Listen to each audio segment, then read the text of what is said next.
In those years when the country was trying to find its way, Mikhail Gorbachev, who held the post of General Secretary of the Central Committee of the Communist Party of the Soviet Union, and his closest associates, among whom Alexander Yakovlev stood out in particular, were inclined towards more profound and decisive political and economic reforms. They saw the need to renew not only the facade, but also the very essence of the Soviet system, envisioning greater openness, democratization, and elements of a market economy. It was a time when people sitting at their kitchen tables whispered about changes that no longer seemed as unthinkable as before. Yegor Ligachev, holding the important post of CPSU Central Committee Secretary for Ideology, became the main voice and spokesperson for the so-called conservative wing of the party. Ligachev and his supporters, many of whom had come a long way in the party ranks, believed in the possibility of cautious, controlled reforms. Their approach was to repair leaks, paint the sides, perhaps even modernize the navigation equipment, but under no circumstances touch the engine itself, while maintaining a strict party line and the immutability of communist ideology. For them, Perestroika meant improvement, but not radical change, preserving socialist achievements, but without upheavals that, in their opinion, could destroy what had been built over decades. This fundamental split was not just a dispute over details. It was a clash between two different visions of the future, two value systems, two approaches to governing a huge country. Gorbachev, being younger and more open to new ideas, gradually moved towards expanding the boundaries of what was permissible, while Ligachev, relying on his vast experience and established principles, sought to maintain those boundaries. There was tension in the air, which was felt not only at high-level party meetings, but also in newspapers and in conversations on the streets. People, accustomed to stability, albeit stagnant, watched these invisible battles with anxiety, understanding that their own lives depended on the outcome. The tension between the two approaches reached its peak at the 19th All-Union Party Conference in 1988. This event became a real platform for expressing a wide variety of sometimes polarized opinions, and millions of people across the country listened attentively to its broadcast, holding their breath as they watched the political theater unfold. It was there, in full view of the whole country, that one of the most quoted and iconic moments of that time took place. From the podium, in the heat of the debate, the first secretary of the Moscow City Party Committee, Boris Yeltsin, took the floor. He, as is well known, demanded to speed up the pace of perestroika, advocating more radical and rapid changes, which, in essence, reflected the aspirations of part of society, and indirectly supported the more decisive course promoted by Gorbachev. In response to his speech, a phrase rang out like a bolt from the blue, instantly becoming a catchphrase. Yegor Ligachev, with all his directness and conviction, sharply and publicly, in front of thousands of delegates and millions of television viewers, declared, "Boris, you are wrong." These three words were more than just a remark. It was a direct, uncompromising challenge. Although formally addressed to Yeltsin, anyone who had even a passing familiarity with the political scene at the time understood that this was an attack not only on Yeltsin, but also on the entire Gorbachev course, on those who advocated rapid change. It was a demonstration of the power of the conservative wing, an attempt to cool the ardor of the reformers and show that the old guard was still determined to defend its principles. For millions of Soviet citizens watching the broadcast, this phrase became a vivid symbol of the deep divide between the conservative and radical wings of the Soviet Party. It showed that the struggle was not taking place behind closed doors, but right in the center of the political arena, and that even the most senior figures would not be spared in this struggle. It was a moment when the masks were partially dropped, and it became clear that the confrontation was gaining momentum, going beyond backroom disputes. The confrontation between Gorbachev's supporters and the conservatives led by Ligachev continued to escalate, with each side seeking to clearly define its position.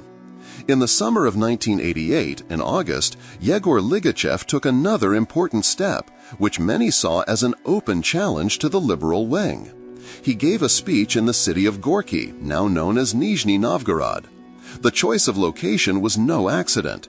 It was a major industrial center, far from the hustle and bustle of the capital, which gave the speech special weight, as if the message came from the heart of the country rather than from Moscow's offices.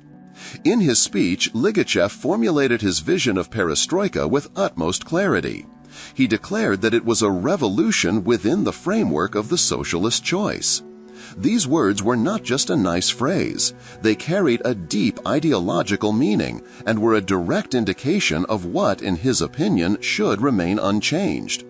In essence, Ligachev emphasized that any changes should take place exclusively within the framework of the existing socialist system, without deviating from its fundamental principles.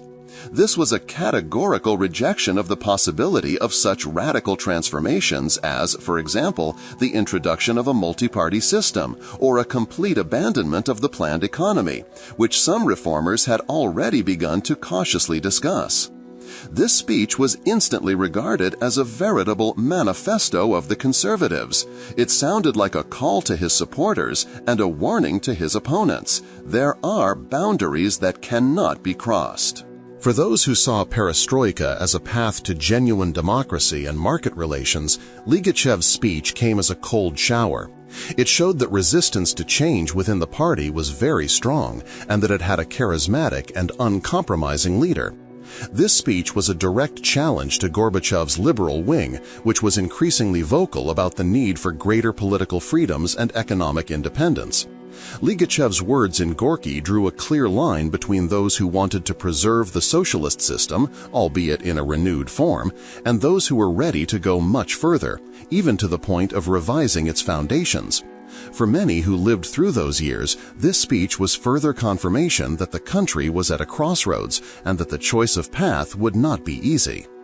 The beginning of Perestroika was a time not only of hope, but also of profound internal upheaval.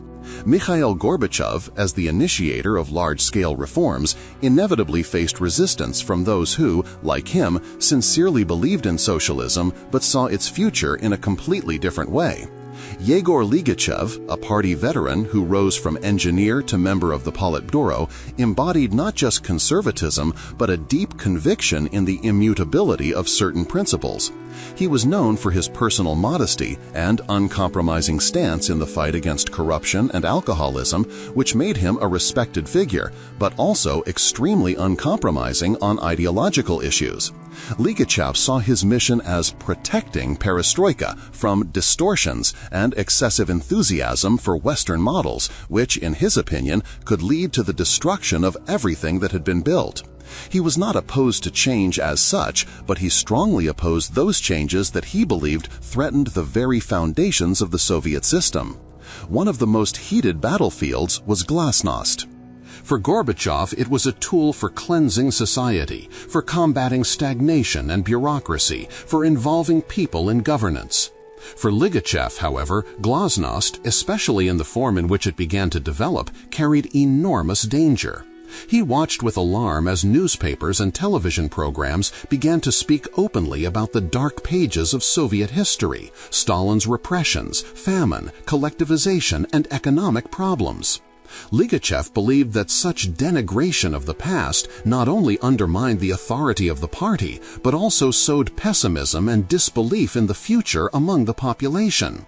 He insisted that it was impossible to cross the line beyond which self-flagellation and rejection of all that had been achieved began.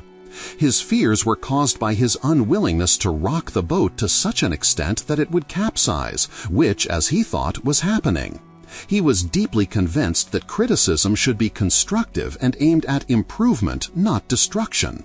A striking example of their disagreement on openness and ideological line was Nina Andreeva's famous article, "I Cannot Compromise My Principles," published in the newspaper Soviet Russia in March 1988.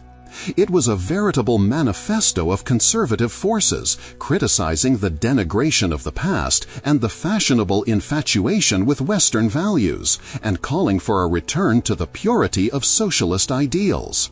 While Gorbachev was visiting Yugoslavia, Ligachev, who was then in charge of ideology, gave the go-ahead for the publication of this article. Moreover, according to many witnesses, he initially supported its main theses, believing that it expressed the mood of a significant part of society and the party apparatus. This caused a real shock among reformers and the liberal intelligentsia. Upon Gorbachev's return, the article became the subject of heated discussions in the Politburo. Gorbachev was forced to intervene personally, and as a result, Pravda published a scathing article refuting Andreev's theses. This episode was not just an ideological dispute, but a public demonstration of the depth of the rift within the leadership, and showed how strong the position of the conservatives was, who were ready to challenge the General Secretary himself. Another important aspect of their confrontation, demonstrating the difference in their approaches, was the anti-alcohol campaign. Initially, it was supported by Gorbachev and the entire leadership, including Ligachev, who was its active supporter and proponent. Ligachev sincerely believed in the need to combat drunkenness, seeing it as one of the main evils undermining Soviet society and the economy. He actively promoted tough measures, advocating for a reduction in alcohol production and price increases. However, over time, when the campaign began to cause mass discontent due to sugar shortages, moonshining, and economic losses, Gorbachev began to distance himself from its most radical aspects, trying to mitigate its consequences.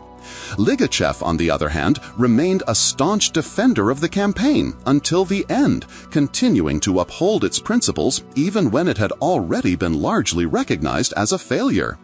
The confrontation between Gorbachev and Ligachev was not an open battle, but their ideological conflict significantly influenced the course of Perestroika, slowing down reforms and deepening the split in the party. Ultimately, the weakening of the conservative wing allowed Gorbachev to push through his initiatives, but it also contributed to the growing crisis that led to the collapse of the USSR. This story serves as a reminder of how internal strife can determine the fate of entire eras. Subscribe to the channel and don't forget to like.